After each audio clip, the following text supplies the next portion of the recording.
Not guilty of...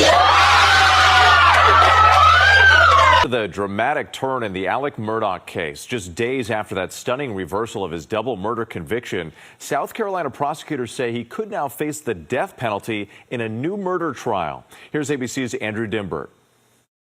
Tonight, the stunning new twist in the Alex Murdaugh murder saga. Prosecutors in South Carolina signaling they may now pursue the death penalty in retrial after Murdaugh's convictions for murdering his wife and son in their home in 2021 were overturned. In a statement, the South Carolina Attorney General saying, "We're back to square one in this case, and that means all our legal options are on the table, including the death penalty." While we strongly disagree with the Supreme Court, we respect this decision. It is currently my intention to seek a speedy retrial. Earlier this week, the state Supreme Court overturned Murdaugh's murder convictions, the justices citing what they called shocking jury interference by former county clerk Becky Hill, who they say placed her fingers on the scales of justice and denied Murdaugh his right to a fair trial by an impartial jury, after they say she told some jurors not to be fooled by Murdaugh's defense and to watch him closely when he testified. Hill denies these allegations. The state versus Richard Alexander Murdaugh, guilty verdict. The jury later reaching a guilty verdict on those murder charges in less than 3 hours. Hill would resign soon after and plead guilty to perjury and misconduct charges. One juror telling me she was surprised the convictions were overturned. I never felt that she was pushing an agenda with me, so I never felt that she was trying to get me to vote either way. On the night of June 7, 2021, a man called 911 in tears. He said he had just found his wife and his son shot dead. The operator could hear the desperation in his voice. Neighbors grieved. The community mourned. And for a brief moment, the world felt sorry for Alex Murdaugh. They shouldn't have. Because what investigators would uncover in the weeks, months, and years that followed wasn't just a double murder. It was something far darker. A secret life built on lies so elaborate, so calculated, and so deeply buried that even the people closest to him never saw it coming. A man who came from one of the most powerful legal dynasties in American history, a family that had controlled an entire region of South Carolina for nearly a century, had been living a double life for over a decade, stealing millions, feeding an addiction, manipulating everyone around him. And when the walls finally began to close and two people who loved him ended up dead. But here's what nobody could have predicted. The investigation into those murders would crack open something even bigger. A conspiracy so tangled, involving a corrupt court clerk, a botched suicide-for-hire plot, and one of the most controversial trials in modern American history, that people are still fighting over whether justice was truly served. Alex Murdaugh had everyone fooled. His clients, his colleagues, his own family. The question that haunted this entire case and still does to this day is a simple one. How does a man like this exist for so long, without anyone noticing? Stay with us, because by the time this story is over, you won't believe any of it was real. To understand how Alex Murdaugh became a killer, or at least, how he became the man capable of what he was accused of, you have to go back to the beginning. You have to understand where he came from. Because Alex Murdaugh didn't just wake up one day and decide to destroy everything around him. This was a slow burn, a decades-long unraveling that started long before that bloody night in June 2021. Alex came from royalty, South Carolina Lowcountry royalty, that is. From 1920 all the way to 2006, Murdaugh had held the office of solicitor for the state's 14th Judicial Circuit. That's 86 years. Nearly 9 decades of one family controlling who got prosecuted, who got protected, and how justice was administered across an entire region. In that part of South Carolina, the Murdaugh name didn't just carry weight, it was the law. Alex grew up watching his father command courtrooms, his grandfather before that, his great-grandfather before him. The message was clear from birth. The Murdaughs were untouchable, and Alex believed it with every fiber of his being. He went to the University of South Carolina, studied law, and followed the family path straight into Peters, Murdaugh, Parker, Ellsworth, and Detrick, the prestigious personal injury firm his own family had founded. He was charming, brilliant in the courtroom, the kind of man who could shake your hand, look you dead in the eyes, and make you feel like you were the most important person in the room. Clients trusted him completely, colleagues admired him, and the community, they adored him. In 1993, he married his college sweetheart, Maggie, as everyone called her. Together they built a life that looked, from every angle, like a dream. A beautiful family, a sprawling hunting estate called Moselle in Colleton County, 2 sons, Buster and Paul, wealth, influence, respect. But behind that perfect facade, something was rotting. Somewhere along the way, and investigators would later trace it back at least 11 years before the murders, Alex Murdaugh began stealing from the very clients he was sworn to protect. Not pocket change. We are talking about millions of dollars. Settlement money meant for grieving families. Compensation owed to people who had lost loved ones in accidents, people who came to Alex broken and desperate, trusting him to fight for them. He took it, all of it. And then he smiled at them across the desk and told them the money was tied up in legal proceedings. To fuel what exactly? A lifestyle, partly. But there was something else. Something Alex had hidden from even his closest family members for years, a catastrophic opioid addiction. He was spending enormous sums feeding that habit, and the deeper the addiction pulled him, the more he stole. And the more he stole, the more he needed to steal to cover his tracks. It was a vicious, suffocating cycle, and by 2021, the whole thing was on the verge of collapse. The walls were closing in. His firm had begun to notice financial irregularities. Colleagues were asking questions he couldn't answer. The life he had spent decades constructing, the reputation, the legacy, the myth of Alex Murdaugh was beginning to crack. And then, on the evening of June 7th, 2021, gunshots rang out near the dog kennels at Moselle. 2 people were dead, and Alex Murdaugh was the one who found them. The 911 call came in at 10:07 p.m. "I need help. I've been up here, my wife and my son are on the ground. I think they're dead." The voice on the other end of that call was trembling, frantic, completely devastated, or at least that's what it sounded like. First responders arrived at Moselle to find Maggie Murdaugh, 52, and her son Paul, 22, lying near the dog kennels on the family's sprawling hunting estate. Maggie had been shot multiple times with a rifle. Paul had been shot twice with a shotgun at close range. The brutality of the scene shocked even seasoned investigators. These weren't clean, distant killings. This was personal. This was rage. Alex told police he had been away from the property visiting his ailing mother and had only returned to find the bodies. He was distraught, inconsolable, and in those early hours, law enforcement treated him exactly the way the Murdaugh name had always ensured he would be treated, with deference, with sympathy, with the quiet, unspoken assumption that a man of his standing couldn't possibly be responsible.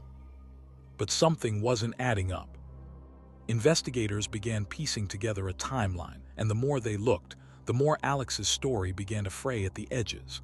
Then came the moment that would blow the entire case wide open: a video. A short, unremarkable clip recorded on Paul's phone just 53 minutes before Alex made that 911 call. In it, you could hear voices: Paul's voice, Maggie's voice, and a third voice, casual and unhurried, talking about a dog at the kennels. Alex's voice. He had told police he wasn't at the kennels that evening, but there he was, captured on his dead son's phone at the exact location where 2 bodies would be found less than an hour later. When investigators confronted him with this, Alex changed his story. He said he had forgotten he stopped by the kennels. He had simply forgotten. His wife and son were massacred, and he had simply forgotten he was there. Nobody believed him. As the murder investigation intensified, something extraordinary began to happen in parallel. The financial house of cards Alex had spent years constructing started collapsing in real time. His law firm, PMPED, launched an internal audit and discovered massive, systematic theft stretching back years. Client after client came forward.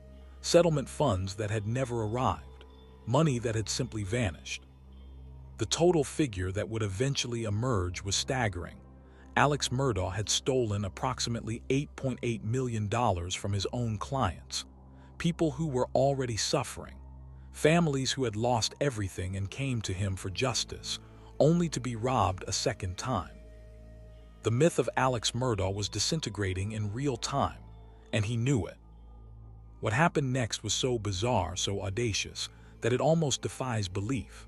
On September 4, 2021, just 3 months after the murders of his wife and son, Alex pulled his car over on a rural South Carolina road and called his friend and former client, Curtis Eddie Smith.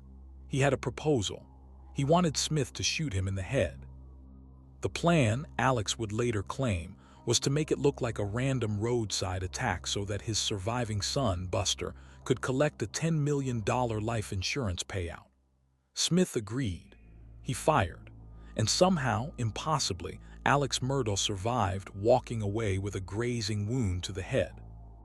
Let that sink in for a moment. This man had just lost his wife and son under circumstances that made him the prime suspect in a double murder investigation. His financial crimes were being exposed. His reputation was ash. And his solution, his actual plan, was to stage his own assassination so his son could collect insurance money. It didn't work. Smith was arrested, and Alex, forced into a corner with nowhere left to run, checked himself into a rehabilitation facility and publicly admitted to his opioid addiction for the first time. The carefully constructed image of the powerful, respected, untouchable Alex Murdaugh was gone. What remained was something far uglier. But the worst was still to come, because in March 2023, Alex Murdaugh sat in a South Carolina courtroom and faced the thing he had spent 2 years running from, a jury of his peers.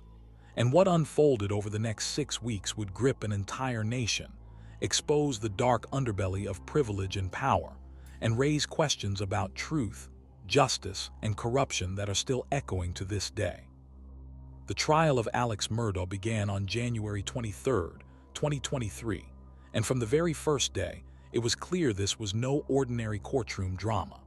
The eyes of the entire nation were fixed on Walterboro, South Carolina, a quiet, unassuming town that suddenly found itself at the center of one of the most explosive criminal trials in American history. Media trucks lined the streets. True crime enthusiasts booked every hotel room within 40 miles. And inside that courtroom, a man who had once commanded rooms with effortless authority now sat at the defendant's table, his legendary charm stripped away, his empire reduced to rubble. The prosecution came out swinging.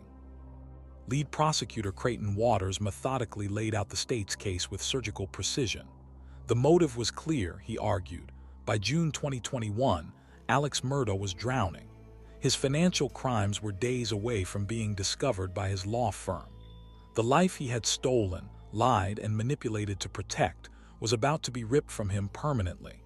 And so, prosecutors argued, Alex made the most chilling calculation imaginable. He decided that if he killed Maggie and Paul, the outpouring of grief and sympathy that would follow might buy him enough time, enough distraction, to escape the financial reckoning bearing down on him. He chose his family as his alibi, and then he chose them as his victims. The evidence was damning. That kennel video, the one recorded on Paul's phone just 53 minutes before the 911 call, was played for the jury repeatedly.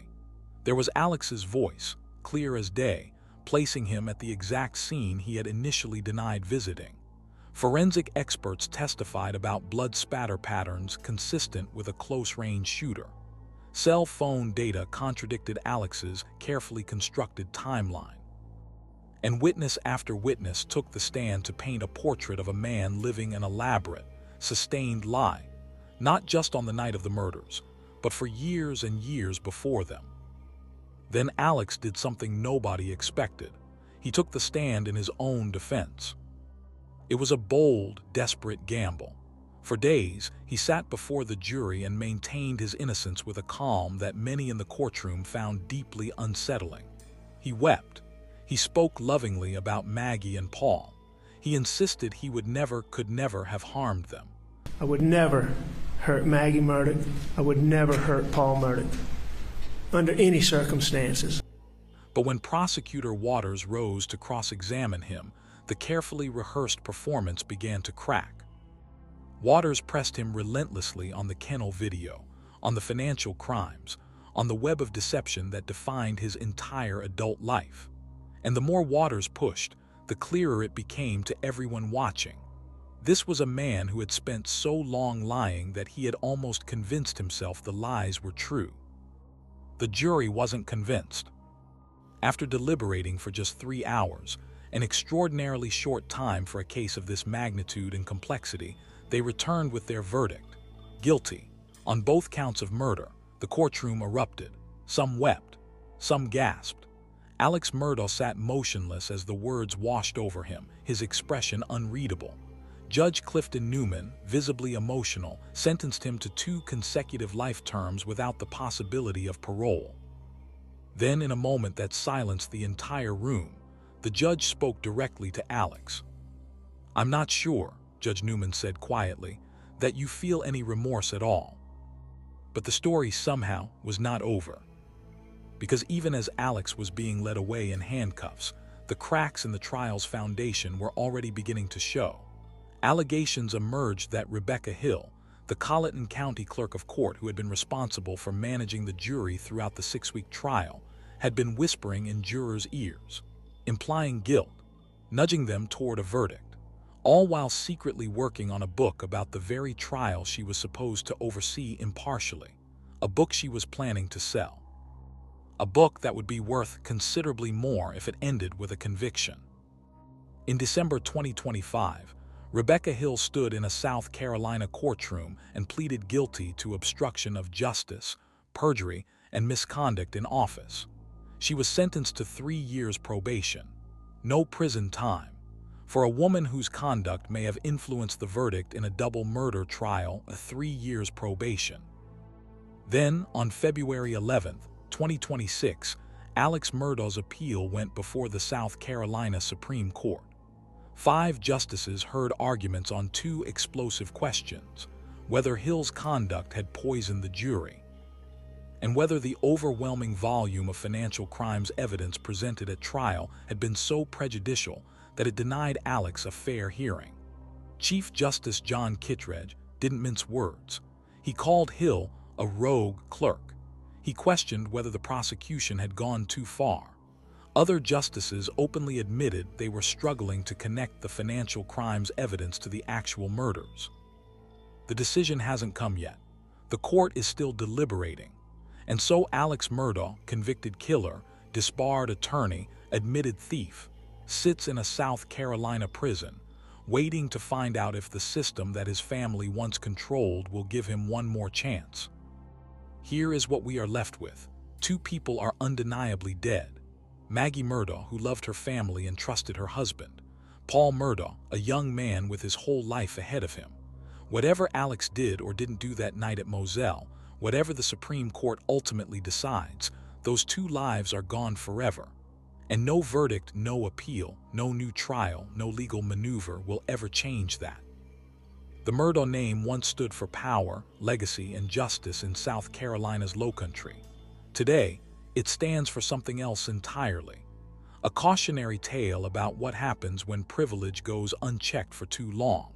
When one family believes, truly believes, that the rules simply do not apply to them. Alex Murdaugh had everything: a dynasty, a family, a legacy built across generations. And in the end, he burned all of it to the ground.